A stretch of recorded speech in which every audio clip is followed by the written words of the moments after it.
अस्सलाम वालेकुम जी। वेलकम करता हूँ आप लोगों को अपने यूट्यूब चैनल में। मैंने सोचा कुछ ही ऐसे टॉपिक को लेके चलना चाहिए जहाँ पे आपको कुछ अमेजिंग चीज़ पता चले। आज हम केमिस्ट्री में और केमिकल से रिलेटेड कुछ ऐसे इम्पोर्टेंट और अमेजिंग चीज़ों को डिस्कस करने वाले हैं जो कि यकीनन आप लोगों को हैरान कर देंगी। ठीक है, तो आपने वीडियो को एंड तक लाजमी देखना है और मेरे चैनल को सब्सक्राइब भी करना है। ठीक है जी।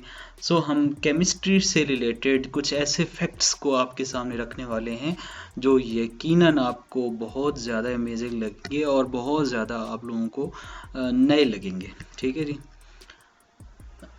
आप लोगों को खुशी भी होगी और आप लोगों ने इन चीज़ों से फ़ायदा भी उठाना है ताकि आप लोगों को मेरी वीडियो देखने का कुछ फ़ायदा भी हो। ठीक है जी। सो पहला फैक्ट जो मैं आपके सामने लेके आया हूँ वो ये है कि जब आसमानी बिजली चमकती है, लाइटनिंग होती है, सो उस टाइम पे ओजोन प्रोड्यूस होती है।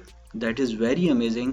और आप लोगों को पता होगा कि ओजोन जो है ये एक ऐसी गैस है जो कि हमारी ज़मीन के इर्द गिर्द खला में मौजूद होती है। और ये जो गैस है ये हमेशा सूरज से आने वाली कॉस्मिक रेज़ और सूरज से आने वाली जो अल्ट्रा वायलेट रेज़ होती हैं जो हमें नुकसान पहुंचा सकती हैं। ठीक है, सो उन रेज़ को ज़मीन तक आने से रोकते हैं। ठीक है जी।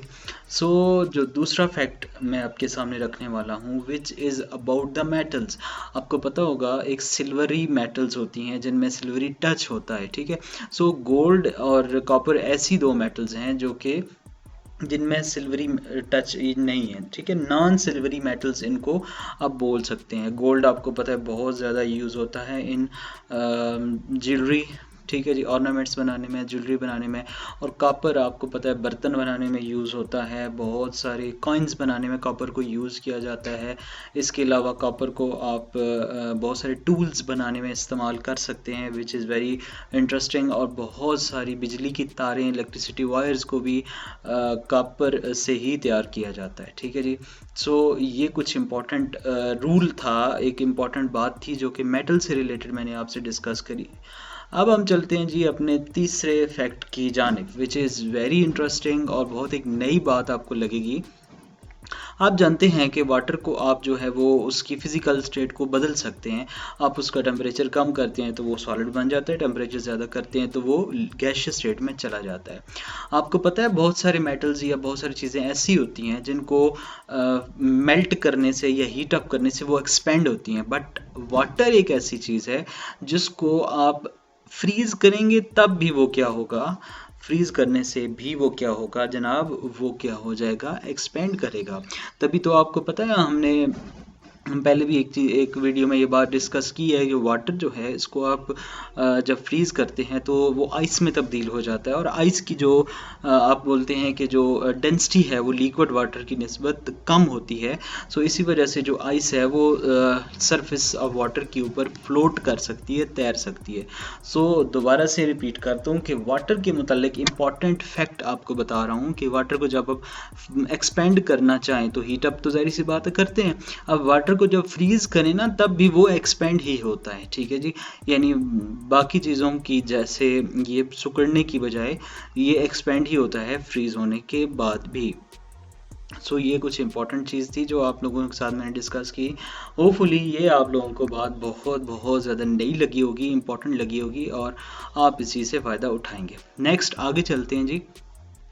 आपको पता है आजकल तो हमारी बिल्डिंग्स और हमारी लाइफ में ग्लास यानी शीशे का बहुत ज़्यादा यूज़ है। ठीक है, सो ग्लास जो है ये एक्चुअली एक लिक्विड होता है। ठीक है जी, ये एक्चुअली लिक्विड होता है जो कि सुपर कूल्ड होता है। ग्लास को बोलते हैं सुपर कूल्ड लिक्विड है, बट ये एक ऐसा लिक्विड है जो कि बहुत बहुत स्लोली फ्लोट करता है। इसकी सरफेस टेंशन हद से ज़्यादा होती है और विस्कोसिटी इसकी, डेंसिटी इसकी बाकी लिक्विड्स की निस्बत बहुत ज़्यादा होती है। तो आप ये बात जान के हैरान होंगे कि जो ग्लास है ये क्या है कि ये एक सुपर कूल्ड लिक्विड है। ठीक है जी, सो ये लिक्विड है, इसी वजह से हम इसको बोलते हैं कि ये सुपर कूल्ड लिक्विड अमार्फस सॉलिड की टाइप में डाला जाता है।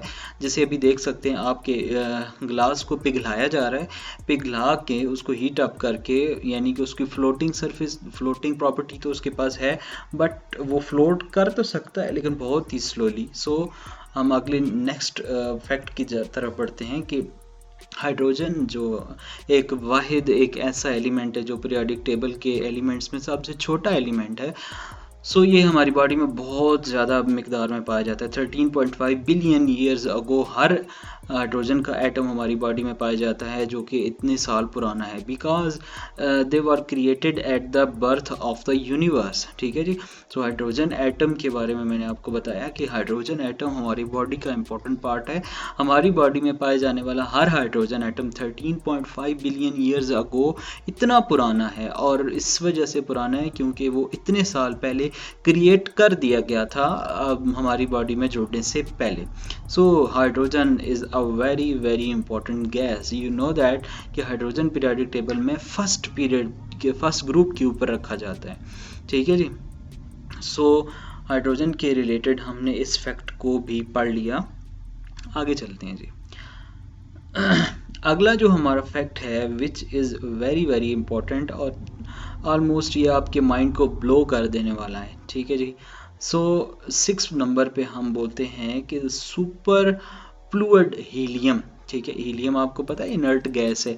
सो हीलियम को आप सुपर फ्लूइड कर दें, यानी उसको इतना ज़्यादा हीट कंप्रेस करें कि वो which is convert into the fluid. ठीक है जी। सो इसकी ये प्रॉपर्टी होती है कि जब हीलियम को सुपर फ्लूइड कर दिया जाता है, आपको पता है हीलियम को ये ज़्यादातर गुब्बारों वगैरह में भरा जाता है, जो गैसी गुब्बारे होते हैं, जो कि गुब्बारे हवा में उड़ सकते हैं। ठीक है। सो उसको जब इस तरह से लिक्विड फॉर्म में कन्वर्ट कर दिया जाता है ना, बहुत ज़्यादा सुपर फ्लूइड बना दिया जाता है, सो वो एंटी ग्रेविटी के तौर पे काम करता है हीलियम। और वो हीलियम जो है जिसको आप गुब्बारों में यूज़ करते हैं, वो दीवार पे क्लाइम कर सकता है, ऊपर चढ़ सकता है। सो ये वेरी वेरी इंटरेस्टिंग एक बात होगी हीलियम के रिलेटेड, और यकीनन आप लोगों को ये बात बहुत ज़्यादा पसंद आई होगी।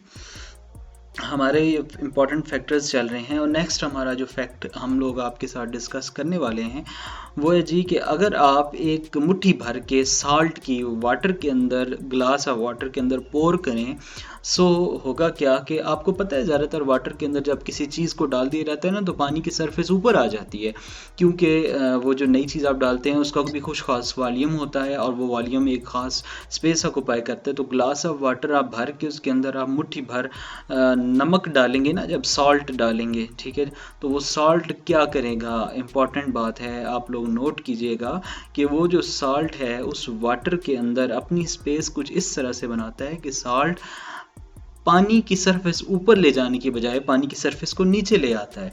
ठीक है, which is very very amazing, और बहुत ही एक माइंड ब्लोइंग इफेक्ट है कि जब आप साल्ट के अंदर, वाटर के अंदर, जो ग्लास के अंदर वाटर पड़ा हुआ है, आप उसके अंदर साल्ट डाल रहे हैं, और साल्ट आप मुट्ठी भर के डाल रहे हैं कि अमाउंट से ज़्यादा डाल रहे हैं, तो क्या होगा कि वो आपके वाटर की सरफेस को ऊपर ले जाने की बजाय वाटर की सरफेस को नीचे ले आएगा।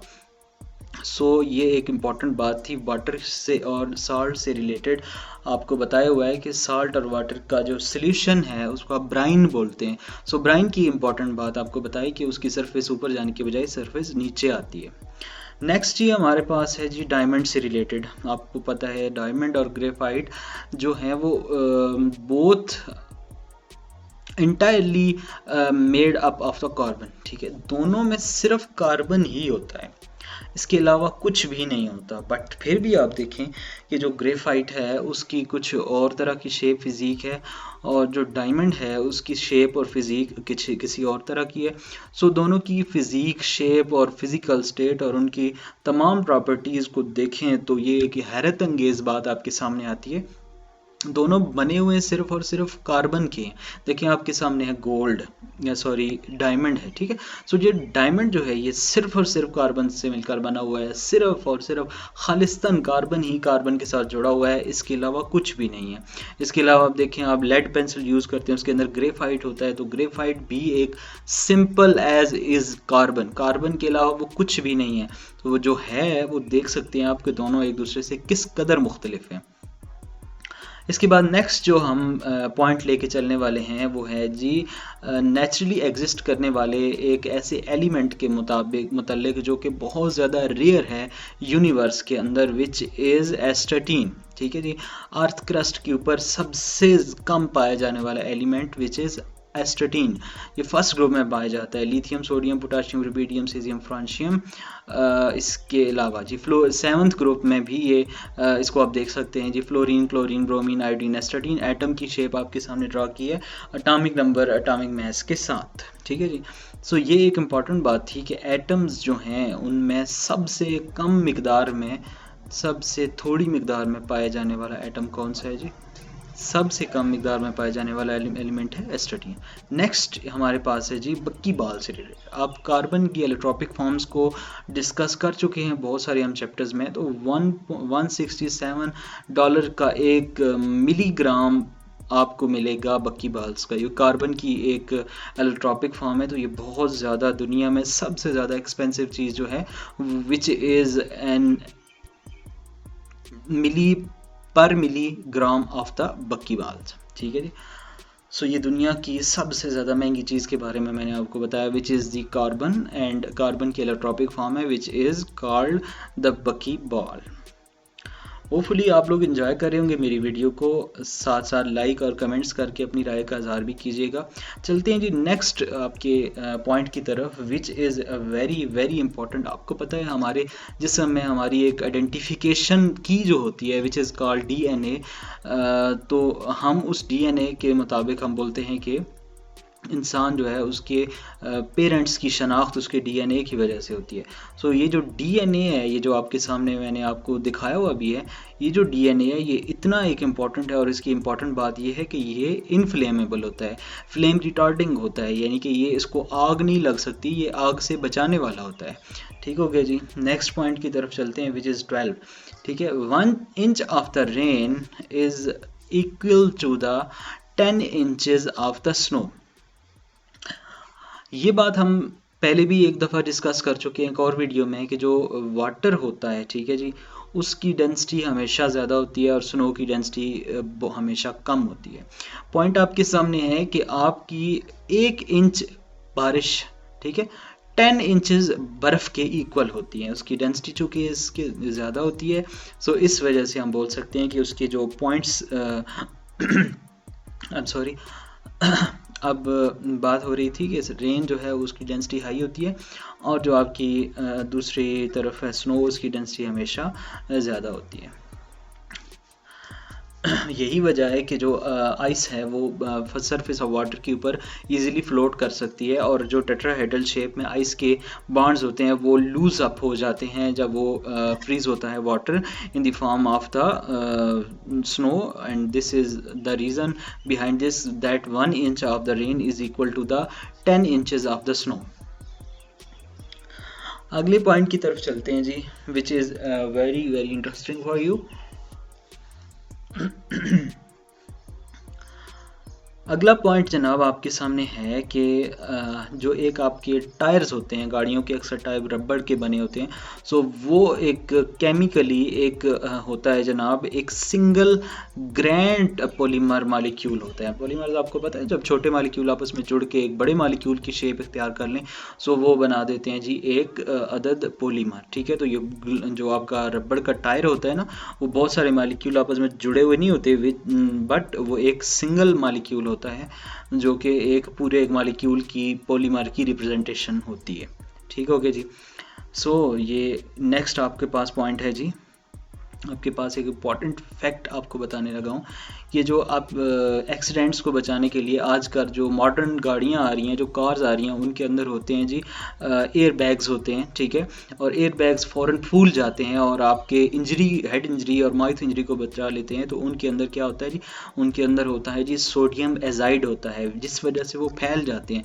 ये आप देख सकते हैं पिक्चर में आपको दिखाया हुआ है कि आपका फेस कोलाइड नहीं करता, टकराता नहीं आगे, और आपकी हेड इंजरी और जो माउथ इंजरी है उसको बचा लेता है। तो salt azide, sodium salt azide जो है ये बहुत ज़्यादा इंजूरियस टू हेल्थ है, और इसको वैसे इनहेल करना या वैसे उसको कंज्यूम करना बहुत ही ज़्यादा टफ साबित हो सकता है आपके लिए।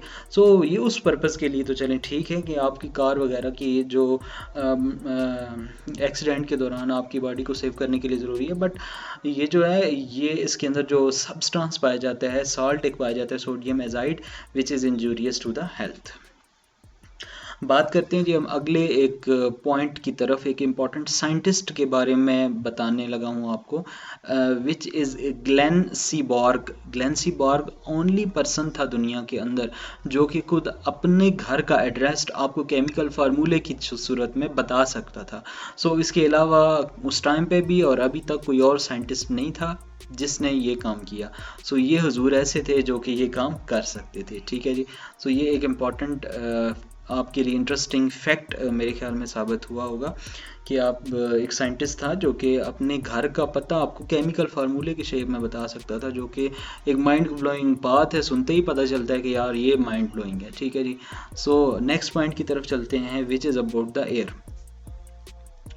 एयर बिकम्स लिक्विड, ठीक है, एट -190 डिग्री सेंटीग्रेड। अब हवा को आप ठंडा करते हैं ना, उसका टेम्परेचर कम करते हैं, तो आपको पता है ना जब चीज़ों का टेम्परेचर कम किया जाता है तो वो लिक्विफाई करना शुरू कर देती हैं गैसेस, यानी गैसेस के मालिक्यूल एक दूसरे के क्लोज आना शुरू कर देते हैं और गैसेस के मालिक्यूल में पैदा होने शुरू हो जाती हैं अट्रैक्टिव फोर्सेज। और इंटरमालिक्यूलर फोर्सेज के पैदा होने के साथ ही जो गैस है वो लिक्विड फॉर्म में कन्वर्ट होना शुरू हो जाती है। जैसे आप घरों में यूज़ होने वाले ये जो फ्यूल के तौर पर यूज़ होने वाले गैसेस वाले सिलेंडर्स को या गाड़ियों में डाले जाने वाले यूज़ होने वाले सिलेंडर्स को देखते हैं तो वहाँ भी गैस जो है वो आपको लिक्विड की फॉर्म में हिलती हुई नज़र आती है। तो उसकी रीज़न ये होती है कि वहाँ उसको इतना ज़्यादा कंप्रेस किया होता है, इतना ज़्यादा प्रेशराइज़ किया होता है कि वो लिक्विड की फॉर्म में आपको फील होती है।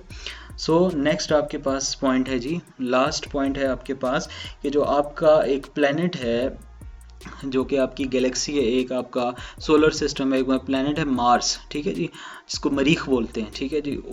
उसका रेड कलर क्यों होता है आप देख सकते हैं, आपके सामने पिक्चर में मैंने आपको मार्स दिखाया हुआ है। सो मार्स में इसका ऑलमोस्ट रेड कलर होता है। तो रेड कलर किस कंपाउंड की वजह से होता है कि वहाँ पे कौन सा कंपाउंड सबसे ज़्यादा पाया जा रहा है।